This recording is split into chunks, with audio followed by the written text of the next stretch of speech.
Hello, everyone. This is Deborah Richardson, and today I am putting the AP in Happy, where accounts payable teams are empowered to protect the vendor master file from fraud. This podcast will give a voice to accounts payable team members by talking about the growing reality of cyber attacks in their world and which vendor setup and vendor management techniques they can apply to protect the vendor master file from fraud. Visit the Vendor Process Training Center to enroll in your choice of 55 plus training sessions that will help you and your team avoid fraud, compliance fines, and bad vendor data. Or just sign up to get access to vendor process FAQs and to attend weekly drop-in live Q&A sessions. Visit training.deborahrrichardson.com today. The link will be in the show notes. Are there any differences in onboarding non-U.S. vendors that are companies versus individuals? And how does the vendor team member fare dealing with this scenario? Hint, not as good as last episode. Keep listening.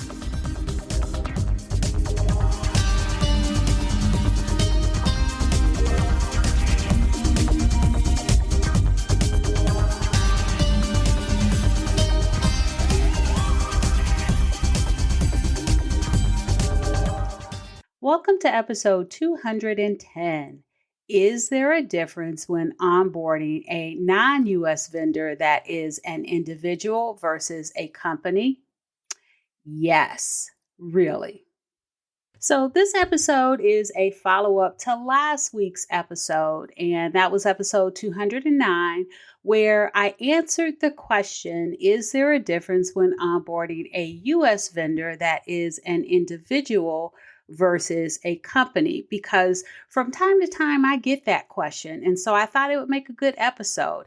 And it turns out that it was a funnier episode than I thought it was going to be, trying to explain the scenarios. And some of you may have totally related if you listen to it, or will totally relate if you go back and listen to it, and think that it's funny too, because you've been in those situations. So listen, though, if you haven't already, because I think it's a pretty funny episode, but maybe you just had to be there. But anyway, in this follow-up episode, I'm going to do the same thing that I did last week, except now it's with a non-US or international or foreign vendors. So now what I'm going to do is go through a normal new vendor setup for a non-US vendor with an ACH payment method. So I will go through best practices of what you need to collect and what you need to do for non-US vendors to get them set up, and what may be different from an individual versus a country, not a country, but a company. And just to set the expectations here, just like I did last week, but last week I was like, I answered a bit differently. Go ahead and listen if you haven't. But just to set the expectation here, yes, there are significant differences from the U.S. vendor comparison between a company and an individual. And I did promise last week that AP or the vendor team wouldn't look so good this week, but we do have help. So let's go ahead and get started. So since both the individual and company are non-U.S. vendors, and you are a U.S. company, that's the example I'm using, you will collect the W-8 form series or the applicable W-8 form from that series. Now, to be clear, I know that there are multiple W-8 forms, but I am only going to use the two most frequent forms that accounts payable or the vendor teams receive when the vendor is not trying to claim a tax treaty or not trying to get their withholding eliminated or reduced. So it's just going to be those two main ones. All right, so starting off again, since they are both non-US vendors and the company is a U.S. company, they will collect the W-8 form series. So for the company, a W-8 bin E is collected.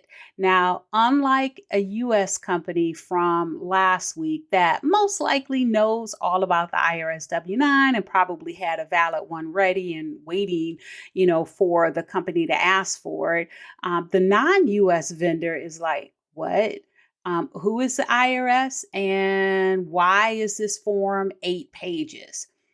Completely intimidated, the vendor, that is the company, goes to the internal employee at your company that they have a relationship with and asks if it's really required.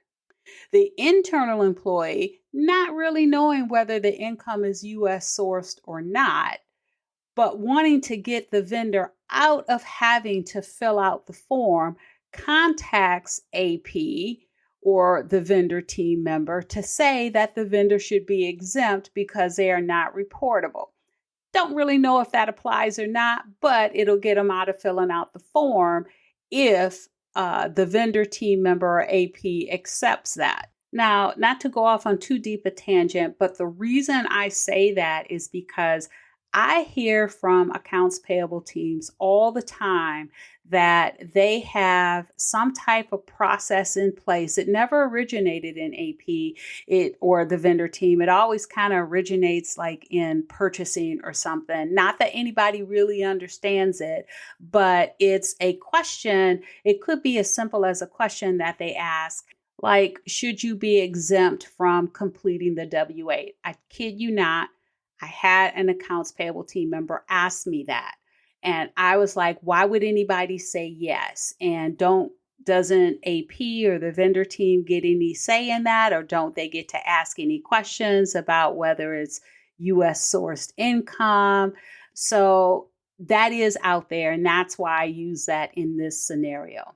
All right. So the vendor has contacted the internal team member. The internal employee or team member contacts AP or the vendor team or you to say that the vendor should be exempt because they are not reportable. And so now we're in AP with this conundrum. Okay, so AP knows or vendor team knows that they need to fill out, the vendor needs to fill out, as a company needs to fill out the W-8 bin E, but is not quite sure about this whole, exempt thing.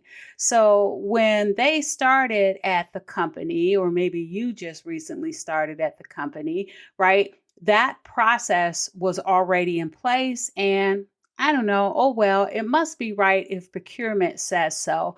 But to be sure, they asked someone more senior on the AP or vendor team. And that person says, well, you need to have some supporting documentation to prove that is not US source income. They need a copy of the invoice or the contract or a statement of work, something that is showing the work is not US source, because there is no IRS form for that.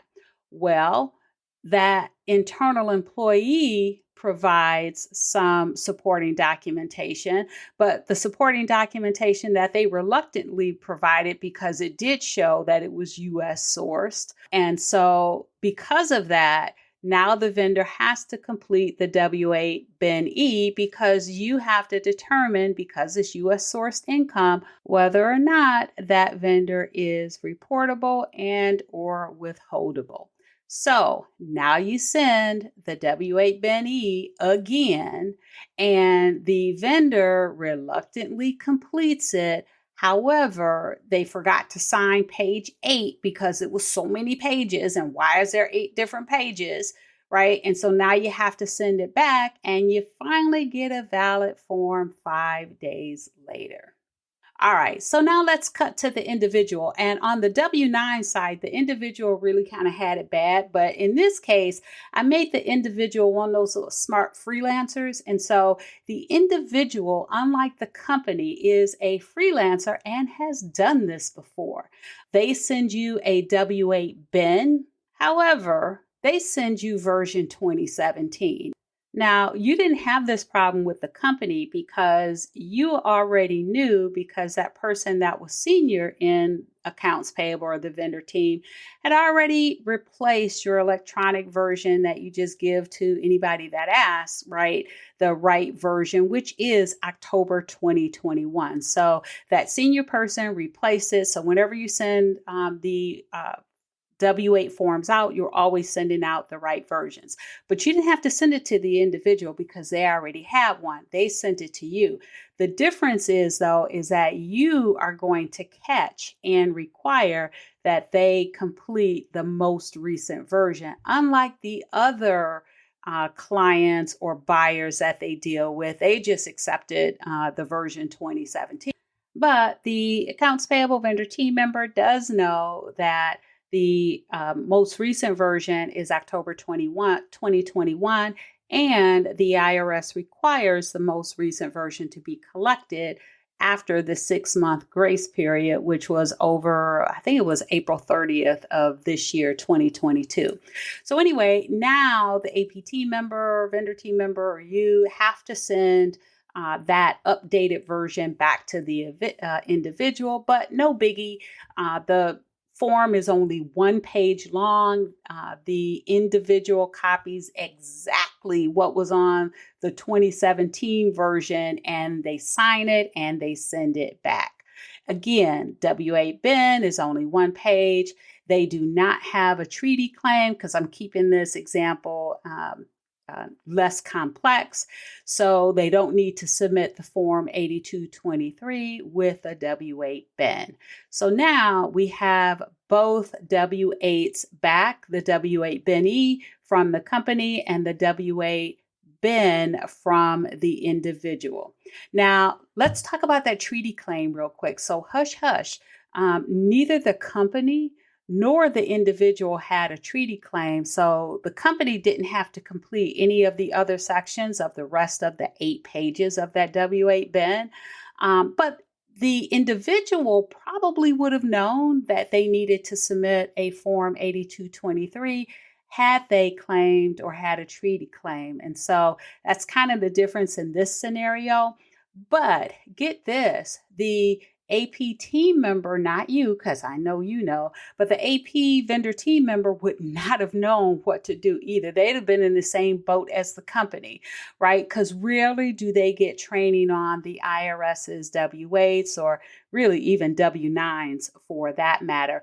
And just to put a quick plug in here, I do have trainings on accepting the W-9s and the W-8 bin and bin from your vendors, what to look for, when to reject. And I'm going to put the links to those trainings. I do them live every month, and one's on the first Wednesday of the month, the other one's on the third Wednesday of the month. I think W-8s are first on the first Wednesday and W-9s on the third Wednesday. But I'm going to put links in the show notes if you would like to sign up, you or any of your team members would like to sign up. All right. So again, rarely do they get training on that. So hush, hush, right? Don't say it too loud. But the AP vendor team member probably would not have known.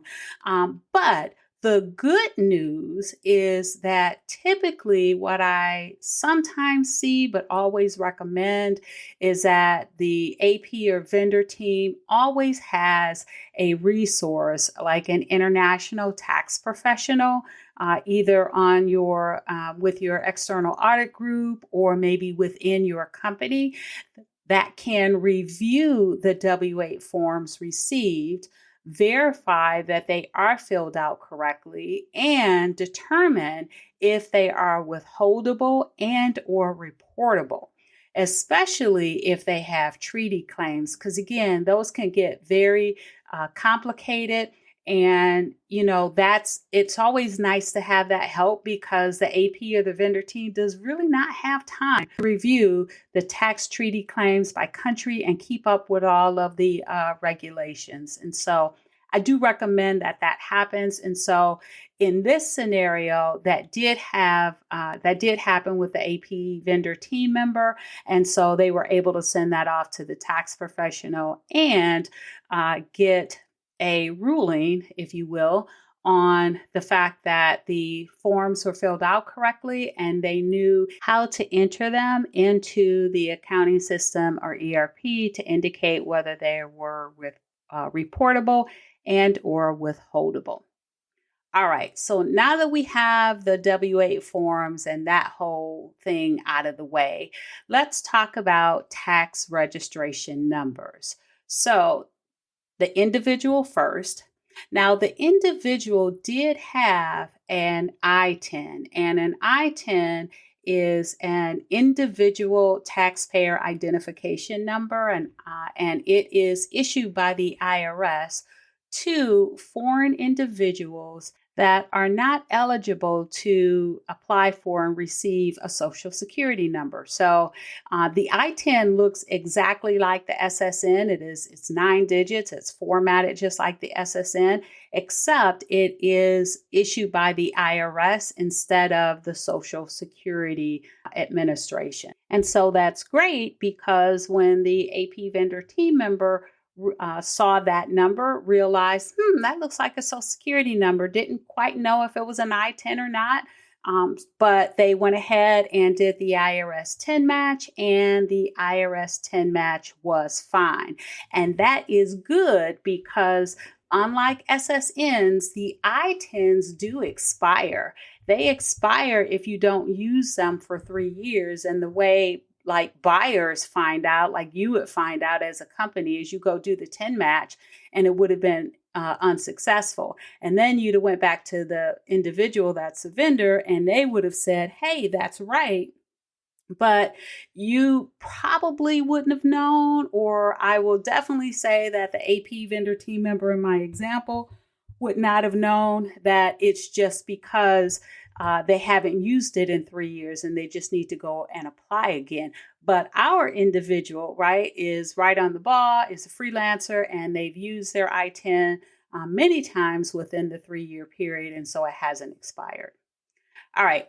The company, on the other hand, does not have an IRS tax ID because remember, they didn't even know what the IRS was, but they do have a VAT number and they entered it in the right place on the W-8 BEN-E.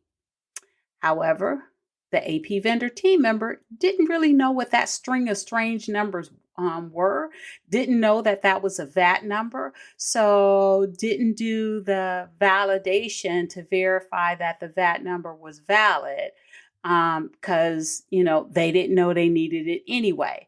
Really losing the opportunity to verify that the VAT number was valid and then enter it on the vendor record, which could have helped a couple of ways. One, it could have helped the tax team, right, have a valid number on file so that they could reclaim VAT paid on the vendor's invoices.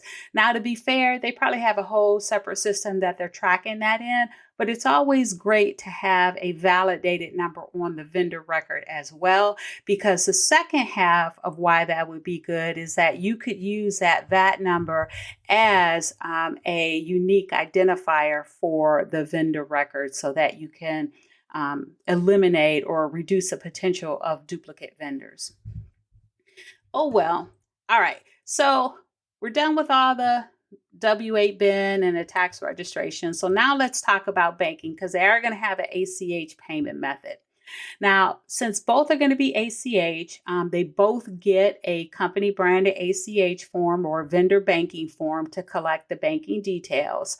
And if you are not familiar with the gazillion times I talk about why use a company branded ACH form, listen to a quick episode. It's episode 116. I think it's like 10 minutes long, but I talk about the fraud prevention inherent in collecting like your own company branded customized ACH form. So take a listen to that. All right. So with the company branded ACH form or vendor banking form, we're going to start with the individual. So The individual is submitting their banking on this form and probably won't have any issues completing.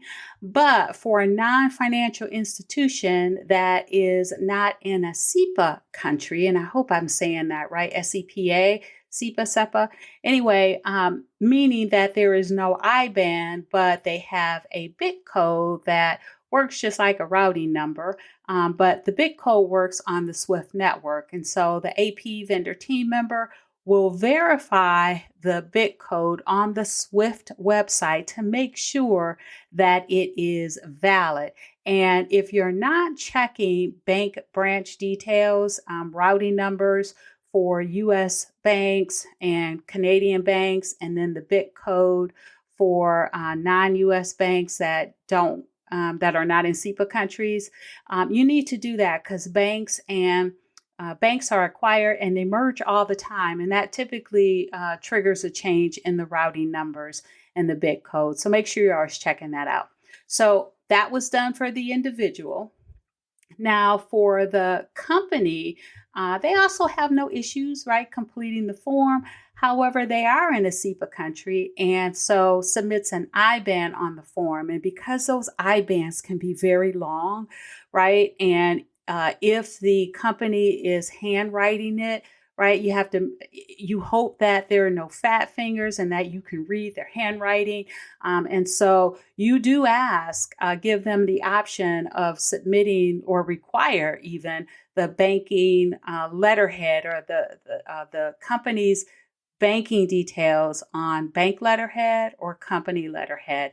And you're not doing it, accepting it on its own. It's in addition to that company branded ACH form or vendor banking form. And that is only so that you can ensure that what was entered on the form for the IBAN was correct. Like there were no fat fingers, and that even if it's illegible, you can still read it from that banking form or from the banking details on letterhead. All right. But now that you have an IBAN, you got a different problem because you can't go and validate the routing or the bit code. Now you Google some tool, right? Some free tool that you can use to verify that the IBAN is the right format for that country. And that's another reason why I do kind of advocate collecting the IBAN on banking or vendor letterhead so that you can just verify it's the right format, especially if it's on banking letterhead.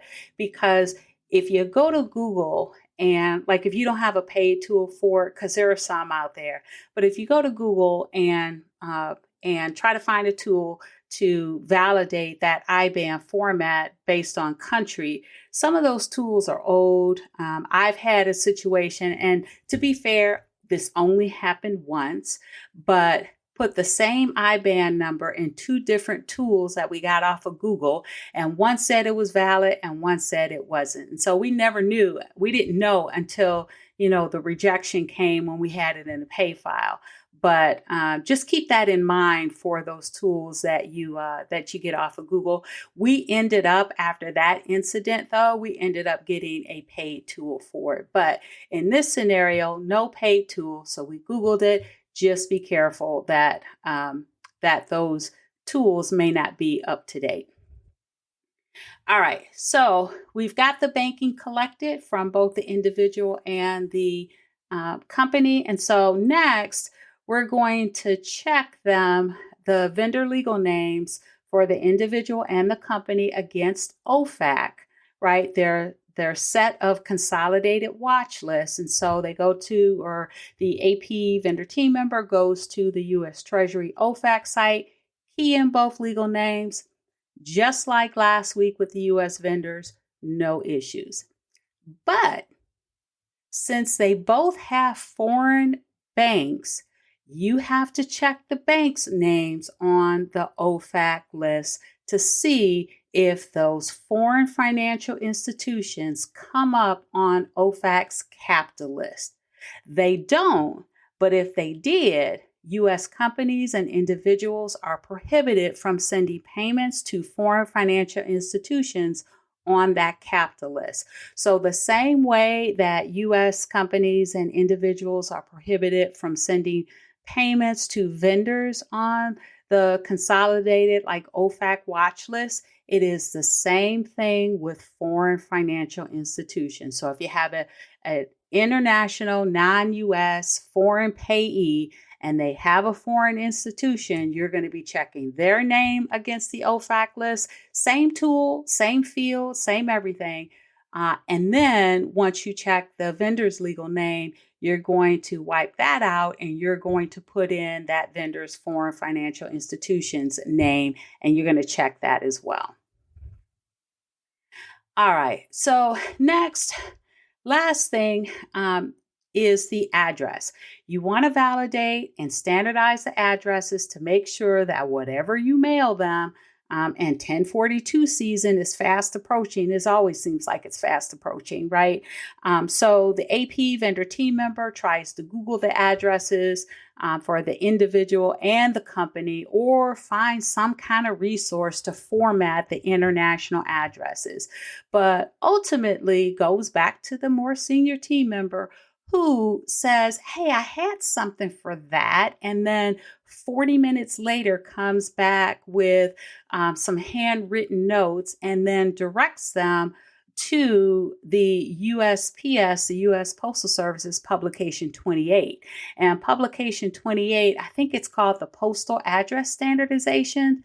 Anyway, that shows the international address format that should be used when you're sending something from the U.S. to a non-U.S. country. But it's still confusing because the Publication 28, they have the format for Canada, right? And the format for Germany.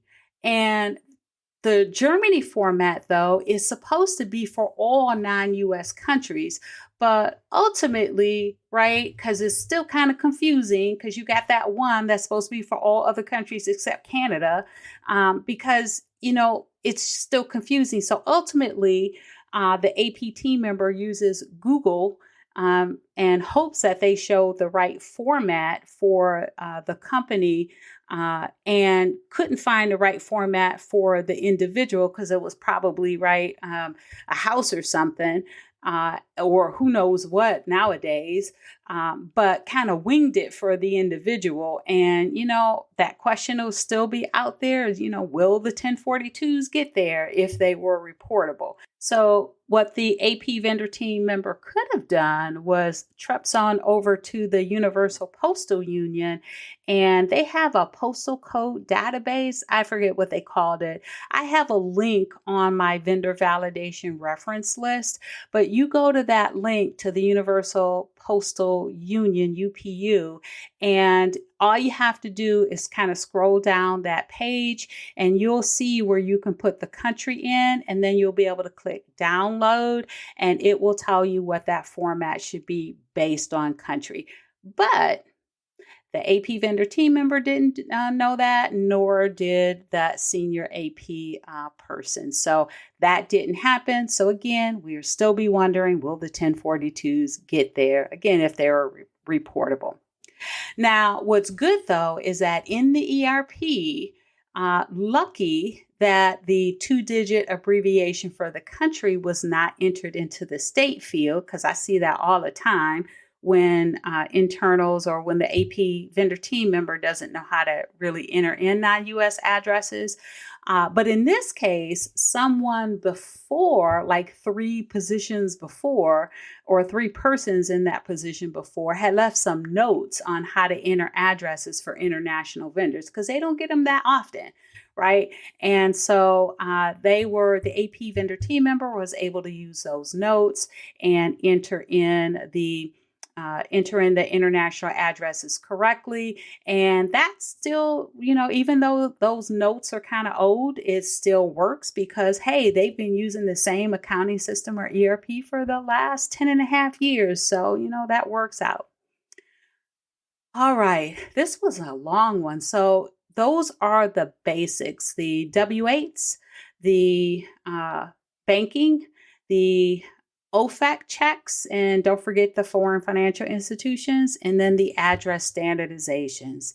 And your company, though, may go a little further, especially since these are international vendors.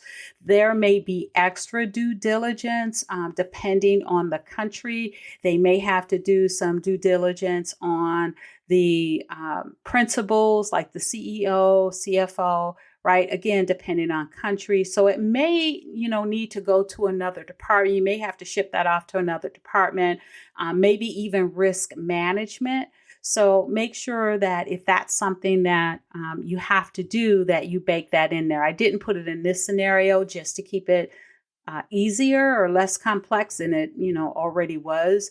But that could be totally something that you would have to do. We would have to do that before we actually set the vendor up. We would collect all the required forms.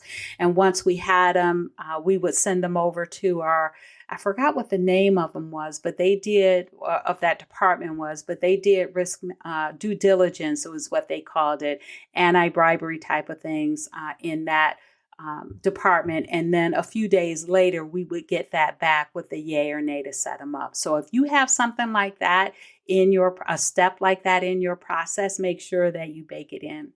Now, if there's something that seems like it should have been, an easy thing for me to add in here that everybody does. I mean, hey, I could have missed something.